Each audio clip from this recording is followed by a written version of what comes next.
what I will not be doing is I will not be talking about who's investing how much money in oil and gas. So I know there were some people here expecting to get that information or data, but no, that's not going to be available here, unfortunately. That's also because the government makes it very difficult for us to get that kind of data very easily. So Kenneth is on it, but we've not yet put it together, so we are not yet going to present that. What we will talk of is actually taking away from where you sir left about it being public money and our money, and trying to understand what are the drivers for policy and therefore investment in the oil and gas industry. So that's what we will talk about now. Just to go back a little bit in time to when the oil and gas industry began in India, exploration started in the early 1900s. But to remember that late 1950s, or as we were getting independence around the 1950s, we had 3 private oil companies in India. So they were all private. It was not public. These were not times of nationalized oil majors. We still had private oil majors in India.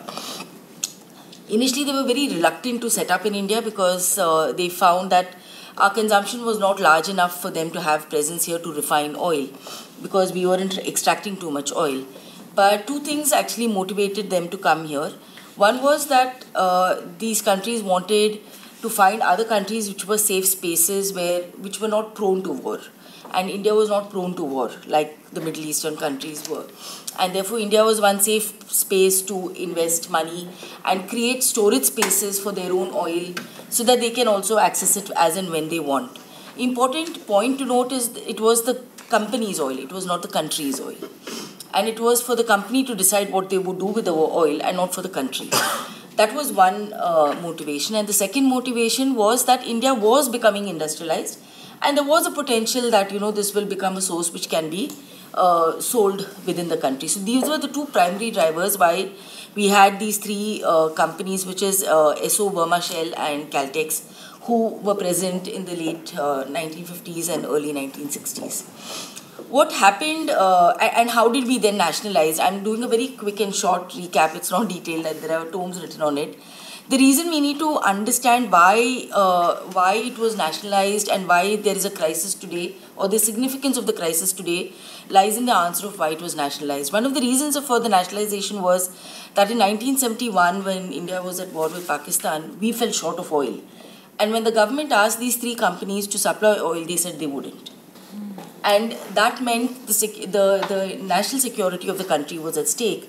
And that's when they realized that even if we're not extracting the oil, the refining has to be nationally held and cannot be privately held, right? And we'll juxtapose to what's happening today and see, where we are at. So that was one motivation for the nationalization of these 3 companies, which then is what we see as Indian Oil, IOCL, BPCL, and HPCL, are these 3 private companies which became nationalized public companies. The second reason for the nationalization was also that in 1973 there was the oil shock when the OPEC countries declared an embargo, and also that they themselves were nationalizing their own companies from private to state-owned. So this was another driver for why India also chose to nationalize the oil refineries. This question of windfall tax, what we are calling today, which didn't get called as windfall tax at those times, but that trick was there even then. The stock price versus the selling price of oil was different. And the government had to keep begging for discounts from the companies so that they could buy it at a lower rate. 2 very significant committees were also formed, and they gave several recommendations to that effect. So we'll see a lot of mirroring of what was happening in the 1970s and what's happening, today. Sometimes very similar, sometimes just the opposite. So this is just a very quick recap of the past for us to remember what the oil industry in India looked like in the 70s. As of today, coming to today, India imports 85% of its oil needs, crude oil needs. It's over 1/3 of our energy requirement is currently met through hydrocarbons. And we have several special schemes and plans both for exploration as well. So while we are continuing to import, there's also this dream of India to become less dependent on imports, which of course can never happen because we just don't have the resources that we need to drive such a large country. Now, so what's happening today? What we are seeing today is another form of crisis. What we are seeing today is that the oil majors are all pauper, right? They're all on the verge of, their cash reserves have fallen because the IOCL is encouraged to buy out some shares of HPCL, BPCL disinvestment is ongoing. So the government basically, in its attempt to, at one point it said that it was deregulating pricing of oil, right? That they would not put a cap to it or they would not regulate it. But in effect, in the name of protecting public interest, so that we don't have to buy our petroleum and our diesel at very high rates, they are capping what an HPCL or a BPCL or an IOCL bank can sell their petroleum at. So in a sense, it is still regulating. What's happening in effect, therefore, is that the private players, like whether it's Reliance or Nayara or SR or any of these other private players, when oil prices go up, what they do is they quickly shift. They stop petroleum in the bunks, and they shift from using oil for petroleum to oil for feedstock for petrochemicals.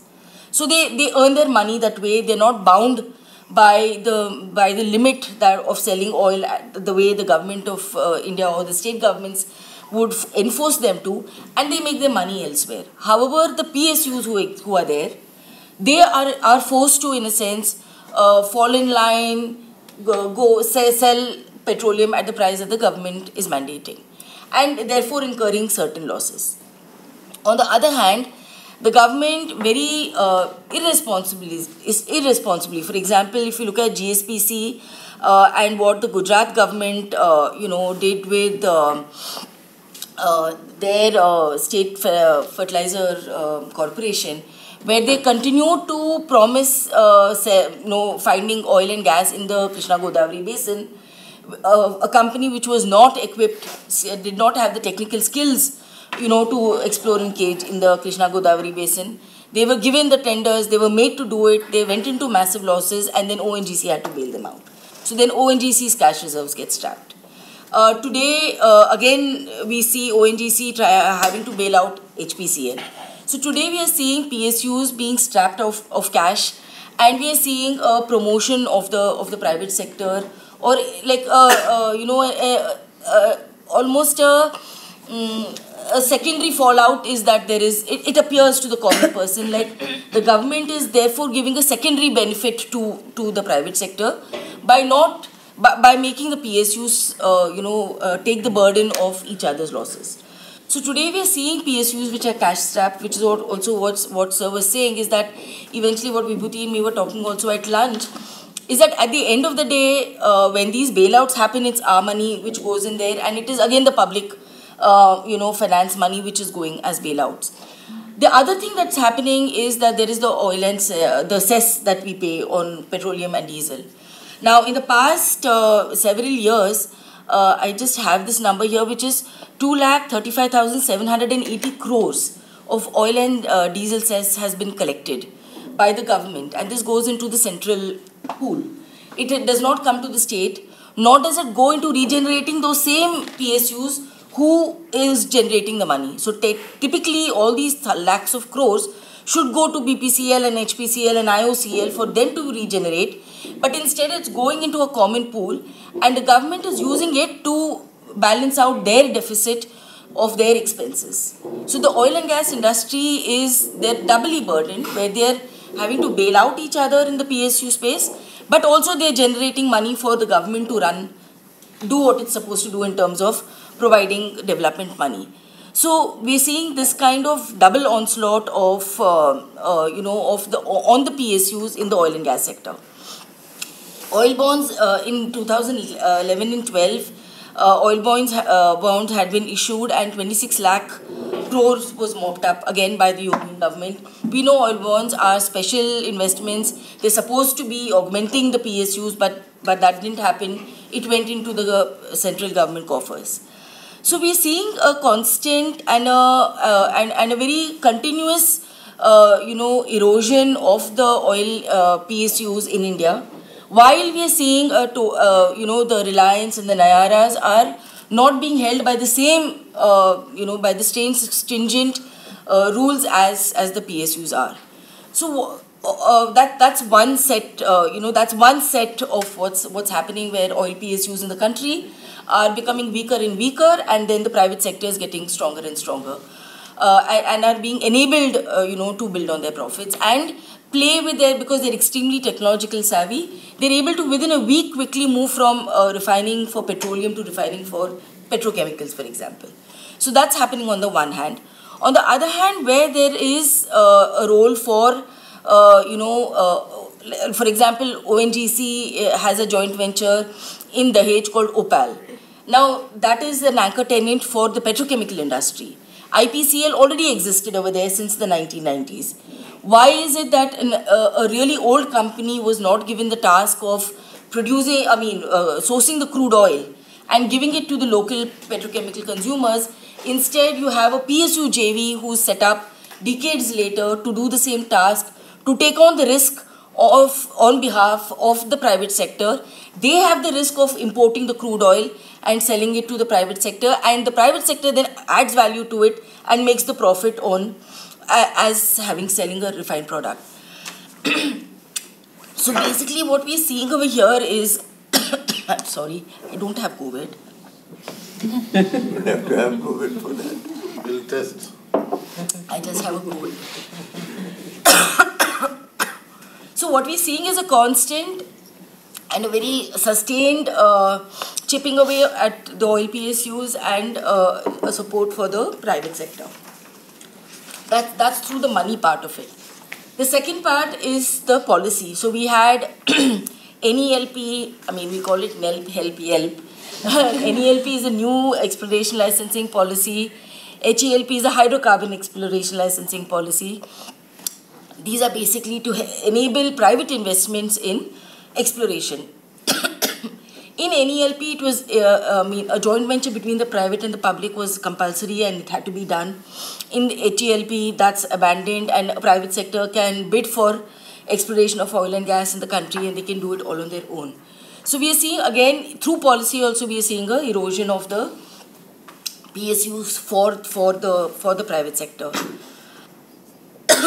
Finally, when it comes to asset monetization, we are also seeing a lot of the gas pipelines up for monetization in the asset monetization pipeline. So again, we are seeing an ingress of the private sector into the public sector. Now, if we were to juxtapose the 70s, when there was an attempt to shift from private to public, and then today we are seeing a shift from public to private, the same insecurities of oil exist even today. We are seeing it in the war. Of course, India rode the wave and imported oil from Russia, but that we are vulnerable to wars, we are vulnerable to global geopolitics around oil is something that we all know. Yet the government is moving. What the government realized it had to do in the 70s to protect itself from moving from private to public, today the government, knowing that it is vulnerable, is shifting from public to private. So one is that it's public finance at stake, but it's also country and security at stake. So it's not just money at stake, it's also our lives at stake. It's how much of oil we'll be able to buy or not buy, how much of mobility we will be able to have or not have. So we are seeing a very sustained and concerted shift when it's a 40-year-old history and no longer than that. So it's not something that we have to, really try and remember what it was like in the 1970s. Because a lot of us remember what it was like. Not me, but a lot of the other people here might know what it was like in the 1970s. So it doesn't take much to remember the insecurity then and the insecurity today and the shift that's happening. So the question is, then the intention of the governments then needs to be, called out on, is something that we need to, focus on. So yeah, I think for us, the big lesson has been that the drivers for government policy on oil and gas today is about cash strapping PSUs. about promoting policy which will support, private sector. Just to end, the point that Vibhuti made, for example, about investments in the oil and gas, I think the globally a game is also being played with us. While on the UNFCCC they're saying that, climate commitments, so no investments in oil and gas and coal on the one hand, but on the other hand, they're not saying what it means for petrochemicals. While there is increasing EVs and increasing renewable energy and the need for oil and gas as fuel is reducing, oil and gas as feedstock is increasing. But the banks are silent on what their policy on petrochemicals and chemicals is, on the one hand. On the other hand, when we look at the Global Plastics Treaty, which is currently being negotiated, the first inter-negotiation committee just concluded having their discussions on December 2nd. It's the same countries of US and Russia and China and Saudi and unfortunately India who's saying they only want consensus, they do not want voting, who's saying we have to recognize the importance of plastics during the COVID time, and therefore oil for making petrochemicals is extremely important. So we have a set of civil society going to UNFCCC, there's a set of civil society going to the Global Plastics Treaty. Some of them are talking to each other, some of them are not. And globally these governments are also playing games with us.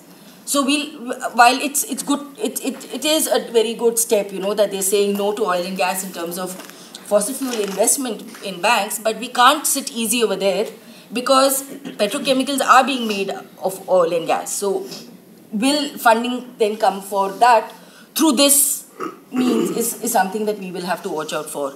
When it comes to oil and gas, it's difficult to separate the two because nowadays refineries are doing both, right? They have a basket, all refineries, including ONGC. In fact, ONGC is the second biggest producer of petrochemicals in the country today. So all refineries, to be able to, go through this difficult time of when oil prices increase, right? And they need to offset their losses. They have this very quick switch where they switch from refining for petroleum to refining for petrochemicals.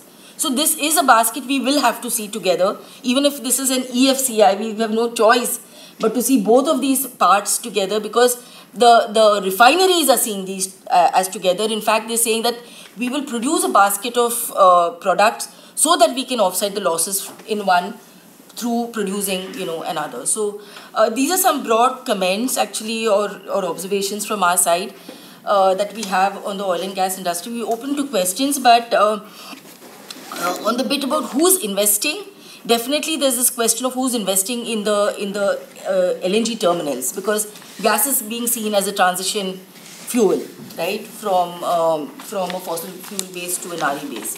So LNG terminals and pipelines investment is something that we will have to dig out, as well as just the refining processes and all of that. But in the absence of access to large databases, it's really drudgery work which Kenneth is doing right now, and we are putting it together. And when we have the data, we will share it. But right now, we chose to share with all of you what we've learned and understood in terms of policy and perspective of the government to oil and gas. Thanks. Thank you.